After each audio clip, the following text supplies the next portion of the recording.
So here we have the Volkswagen Tiguan DSG on a 19 plate. I'm going to start off by showing you around the outside of the car, and then we'll hop in and run through some controls on the inside. But from the outside you can see it's a 5-door car with alloy wheels. Let's start off inside the boot and work our way around the rest of the car from there. As we approach the boot, you can see we have reversing sensors, plenty of boot space as well, along with that 60/40 split folding rear seat. And then this tray section will lift up to reveal a space saver spare wheel. Okay, so we're just going to work our way back round to the front of the car, and then we'll hop in and run through some controls on the inside. But now that we've done a full circle of it, you can see it's in excellent condition the whole way round. Just briefly before we climb in, I think it's well worth seeing the interior from this exterior point of view. There's plenty to run through on the dashboard, so let's hop in and we'll do that now. Okay, now that we're inside the car, we're going to start with the dials. On the left-hand side, we have the rev counter, and on the right-hand side, the speedometer.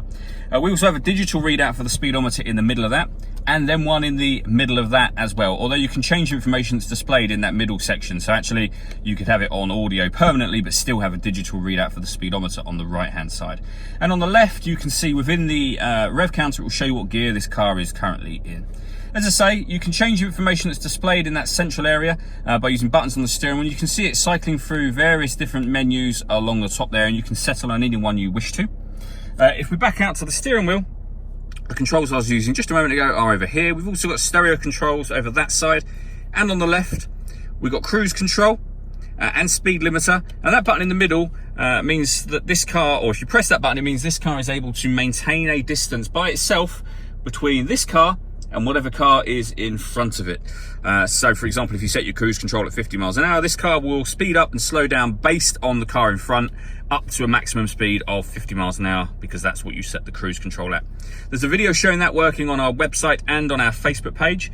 Behind the steering wheel, we have minus and plus pedal on the other side. That is so that you can change gear manually on this automatic gearbox.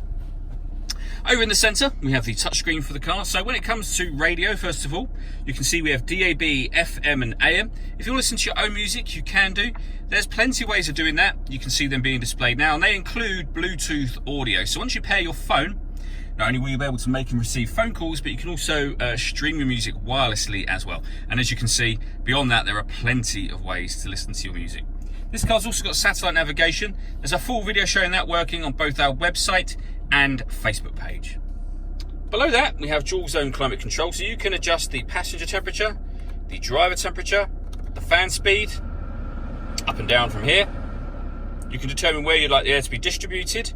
When you're happy with those settings, the button down here will turn the air conditioning on. It's on when that light shows, so off, back on again. Or you can hit auto, and the car will maintain those temperatures by taking full control of the fan speed for you. You can override that at any time you wish to.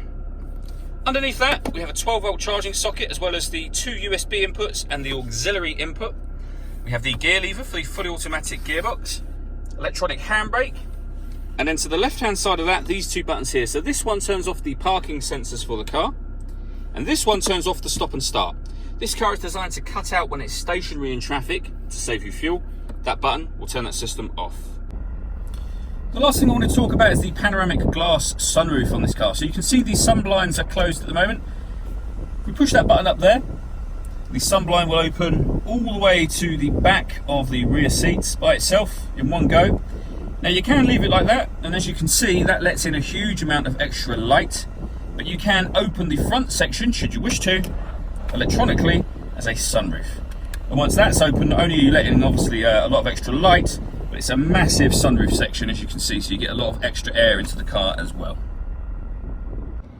All that leaves me to say is thank you for taking the time to watch this video. If you'd like to come and see the car in person and have a test drive, please feel free to call any of our MJA sites. We'd love to hear from you soon.